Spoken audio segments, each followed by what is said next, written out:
Okay. Our Redeemer lives. In Job chapter 19, verse 23, "Oh, that my words were now written. Oh, that they were printed in a book. That they were graven with an iron pen and lead in the rock forever. For I know that my Redeemer lives, and that he shall stand at the latter day upon the earth. And though after my skin worms destroy this body, yet in my flesh shall I see Yahweh, whom I shall see for myself, and my eyes shall behold, and not another, though my reins be consumed within me." Like the Old Testament kingsman redeemer, Yeshua stands ready to reclaim and restore our place in his kingdom. Rescue us from death. Free us from the slavery of sin. And be our advocate before Father Yahweh. In Luke chapter 20, verse 27, "Then came him certain of the Sadducees, which deny that there is any resurrection. And they asked him, saying, Master, Moses wrote unto us, if any man's brother die having a wife, and he die without children, that his brother should take his wife and raise up seed unto his brother. There were therefore 7 brethren. And the first took a wife, and died without children. The second took her to wife, and he died childless. The third took her, and in like manner the 7 also, and they left no children, and died. Last of all, the woman died also. Therefore, in the resurrection, whose wife of them is she? For 7 had her to wife. And Yeshua answered, said unto them, The children of this world marry and are given in marriage, but they which shall be accounted worthy to obtain that world and the resurrection from the dead, neither marry nor are given in marriage. Neither can they die any more, for they are equal unto the angels, and are the children of Yahweh, being the children of the resurrection. Now that the dead are raised, even Moses showed at the bush, when he called Yahweh the Elohim of Abraham, the Elohim of Isaac, the Elohim of Jacob. For he's not an Elohim of the dead, but of the living. For all live unto him. Psalms 19:14, let the words of my mouth and the meditation of my heart. Meditation, think of these, think of this. Be acceptable to the sight of Yahweh, my strength and my Redeemer.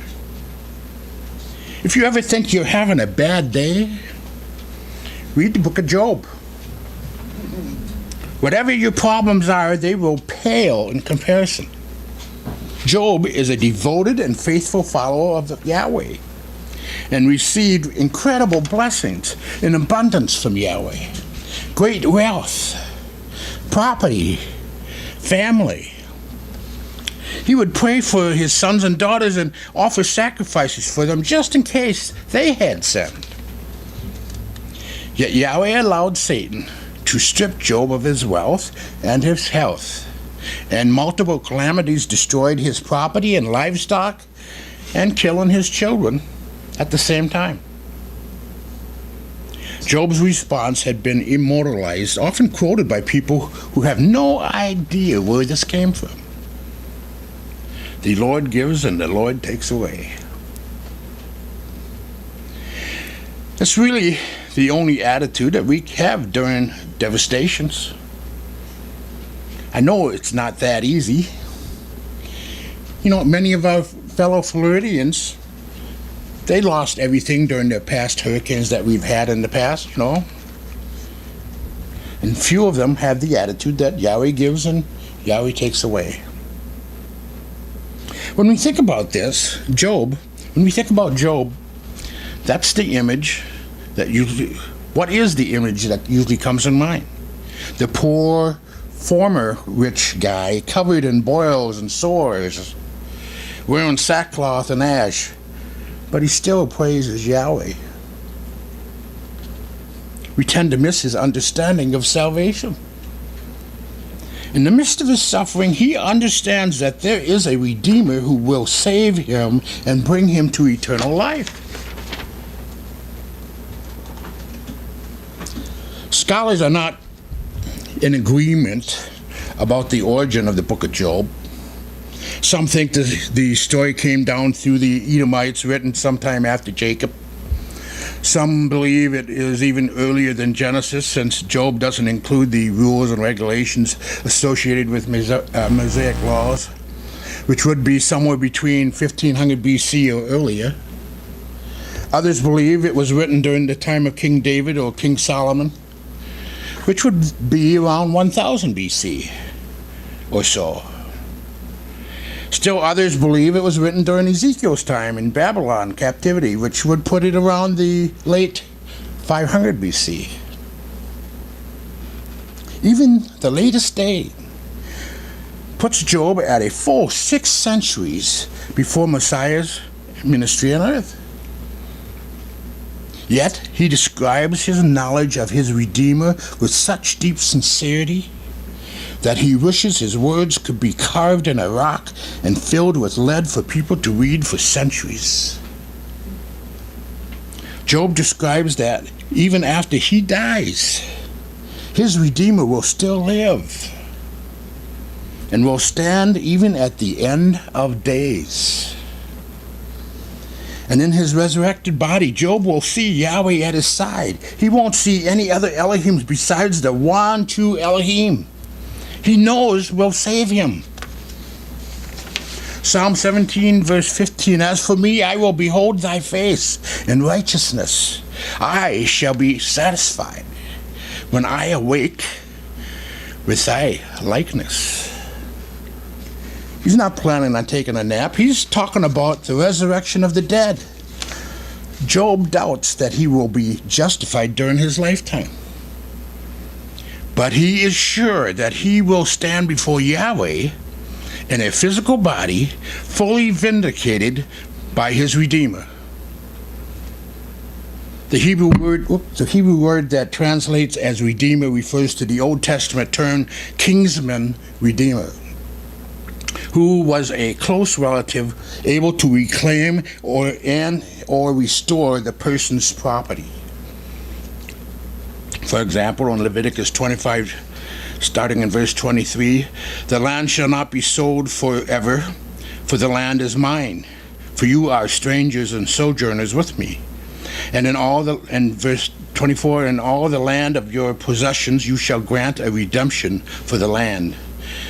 Leviticus 25:39, and if thy brother that dwells by thee be waxen poor, and be sold unto thee, thou shalt not compel him to serve as a bondservant, but as an hired servant, and as a sojourner he shall be with thee. And shall serve thee unto the year of Jubilee. Then shall he depart from thee, both he and his children with him, and shall return unto his own family, and unto the possessions of his fathers shall he return. For they are my servants, which I brought forth out of the land of Egypt. They shall not be sold as bondmen. Thou shalt not rule over him with rigor, but shall fear thy Elohim. Both thy bondmen and bondsmaids, which thou shalt have, shall be of the heathen that are round about you. Of them shall you buy bondmen and bondmaids. Moreover, of the children of the strangers that do sojourn among you, of them shall you buy, and of their families that are with you, which they begat in your land, and they shall be your possession. And you shall take them as an inheritance for your children after you, to inherit them for a possession. They shall be your bondmen forever. But over your brethren, the children of Israel, you shall not rule one over another with rigor. And if a sojourner or stranger wax rich by thee, and thy brother that dwells by him wax poor, and sell himself unto the stranger or sojourner by thee, or to the stock of the stranger's family, after that he is sold, he may be redeemed again. One of his brethren may redeem him, either his uncle or his uncle's son may redeem him, or any that is near of kin unto him, of his family, may redeem him. Or if he is able, he may redeem himself. And he shall reckon with him that bought him from the year that he has sold him unto the year of Jubilee, and the price of his sale shall be according unto the number of years. According to the time of the hired servant shall it be with him. If there be yet many years behind, according unto them, he shall give again the price of his redemption out of the money that he was bought for. If there remain but few years unto the year Jubilee, then he shall count with him, and according unto his years shall he give him again the price of his redemption. And as a yearly hired servant shall he be with him. And the other shall not rule with rigor over him in thy sight. And if he be not redeemed in these years, then he shall go out in the year of Jubilee, both he and his children with him. For unto me the children of Israel are servants. They are my servants, whom I brought forth out of the land of Egypt. I am Yahweh, your Elohim. Also about the average person's death. Deuteronomy 19 verse 6. Lest the avenger of the blood pursue the slayer while his heart is hot, and overtake him because the way is long, and slay him, whereas he was not worthy of death, inasmuch as he hated him not in time past. Wherefore I command you, saying, Thou shalt separate these cities for thee. And if Yahweh thy Elohim enlarge thy coast, he shall, as he has sworn unto thy fathers, and give thee all the land which he promised to give unto thy fathers. If thou shalt keep all these commandments and do them, which I command thee this day, to love Yahweh thy Elohim, and to walk ever in his ways, then shalt thou add 3 cities more for thee, besides these 3, that innocent blood be not shed in thy land, which Yahweh thy Elohim gives thee for an inheritance, and so blood be upon thee. But if any man hate his neighbor, and lie in wait for him, and rise up against him, and smite him mortally that he die, and flees into one of these cities, then the elders of the city shall send and fetch him there, and deliver him into the hand of the avenger of blood, that he may die. We also free the person from slavery. Leviticus 25:25. If thy brother was waxen poor, and has sold away some of his possessions, and if any of his kin come to redeem it, then shall he redeem that which his brother sold. He can even go to court on behalf of his wronged relative. Proverbs 23 verse 10. Remove not the old landmark, and enter not into the fields of the fatherless. For their Redeemer is mighty. He shall plead their cause with thee. Probably the best example of the kinsman redeemer is Boaz in the book of Ruth. He was willing to rescue Ruth and give her a new life. Job is convinced that his own kinsman redeemer will be able to vindicate him, even on the other side of death, and that Job will be there to see it happen. In Job's time, very little was known about the afterlife. It wasn't until many centuries later that Yeshua and the writers of the New Testament would explain the significance of Messiah's death and resurrection. Job's statement gives us a powerful example of faith. He knew in his heart that he would be redeemed. He just didn't know it was Yeshua. Some time ago, a traveling evangelist was riding along and singing to himself a song called I've Been Redeemed. A fellow passenger heard him and began to sing along.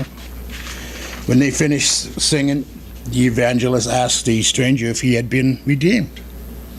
The man said, yes, praise the Lord. So the evangelist asked him when it was. About 1900 years ago. The evangelist was astonished and thought the man was a little crazy. He asked, 1900 years ago? The man replied, yes, sir. But I'm sorry to say that it's only been about a year since I've known about it. Job believed in the resurrection, even though others did not. Centuries later, we see Yeshua preaching in the temple courts of Jerusalem. The Sadducees tried to trip him up in theology using a story. You don't think they just made the story up. They had a story in one of their books. They were using a story from the Apocrypha. The Sadducees were a branch of Judaism that denied the resurrection.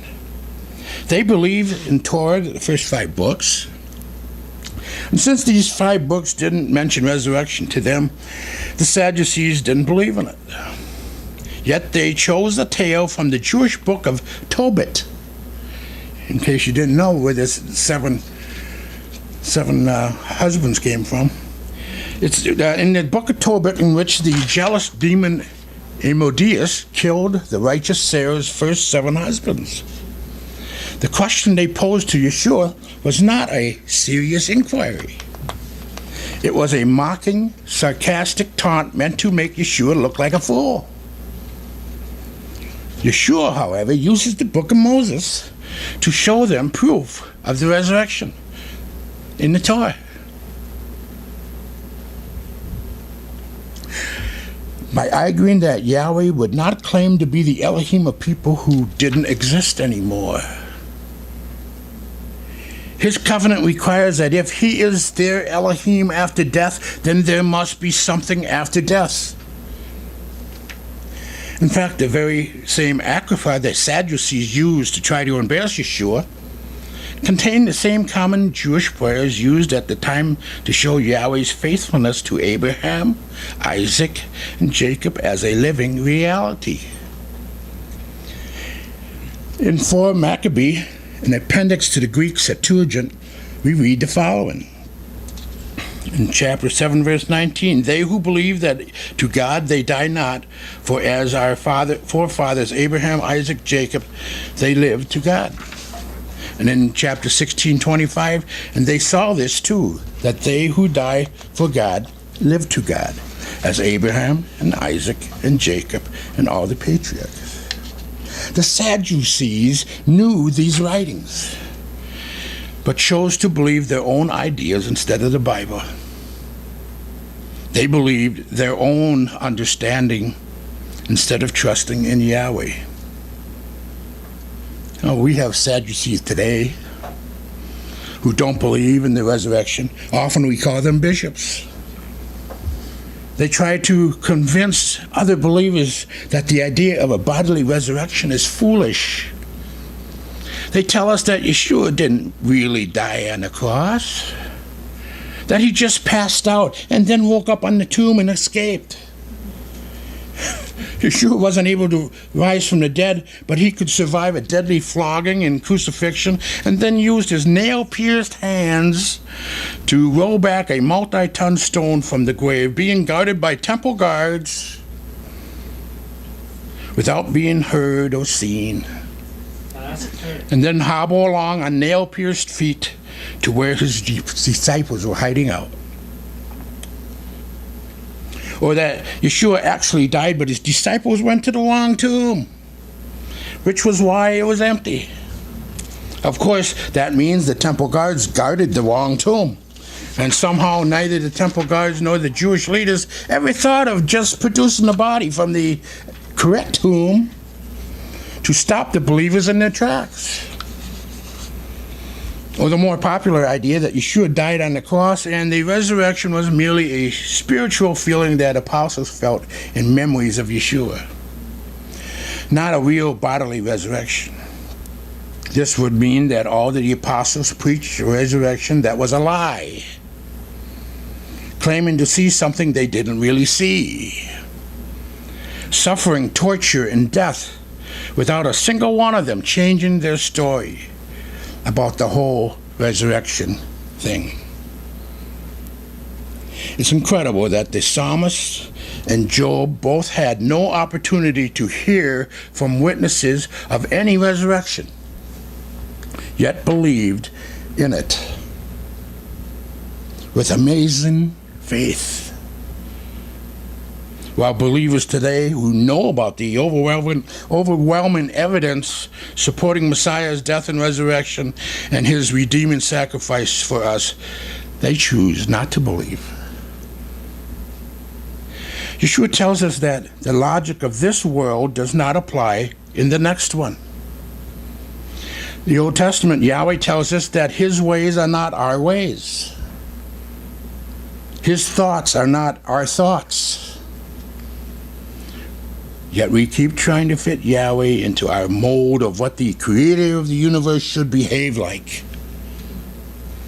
How many times have you heard someone say that they can't believe in a God who would allow suffering or send people to hell or whatever pet peeve they have at that moment? They really think that Yahweh's existence is contingent on what they believe. If they choose not to believe in an Elohim who allows suffering in the world, then that Elohim doesn't exist. It's like standing on the train tracks claiming that trains don't exist. The train hauling those gas line pipes through Panama City will run you over if you're standing on that track, whether you believe in a train or not. Yeshua is our Redeemer, the one people have hoped for and believed in for about 3,500 years or so. Like the Old Testament kinsman redeemer, Yeshua stands ready to reclaim and restore our place in his kingdom, his government. He's going to rescue us from death, free us from slavery to sin, be our advocate before Father Yahweh, an eternal parallel to the kinsman redeemer authority of the Old Testament regarding this world. Job 19:25. For I know my Redeemer lives, and that he shall stand in the latter day upon the earth. Acts 1:11. You men of Galilee, why are you standing gazing up into heaven? This same Yeshua, which is taken up from you into heaven, shall in like manner come back as you have seen him go into heaven. Yahweh bless.